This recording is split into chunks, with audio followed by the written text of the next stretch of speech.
Satu unit kendaraan roda 4 Daihatsu Zebra, bernopol H9294BS terbakar di Jalan Raya Gabugan, atau lebih tepatnya di depan Pasar Gabugan, Kecamatan Tanon, Sragen, Minggu, tanggal 30 Mei tahun 2021.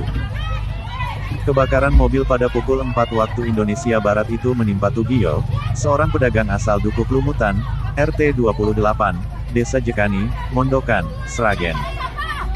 Kasubag Humas Polres Sragen AKP Suwarso mengatakan kebakaran tersebut bermula ketika korban sedang ulakan dagangan di Pasar Gabugan tersebut. Barang-barang tersebut rencananya akan dijual kembali di Pasar Jekani, Mondokan asal mereka tinggal. Naas kebakaran tersebut telah membuat dagangannya hangus. Kebakaran tersebut diketahui oleh korban dan rekan korban usai membeli bahan-bahan dagangan. Ketika sudah masuk mobil, mereka melihat percikan api dari kap mobil.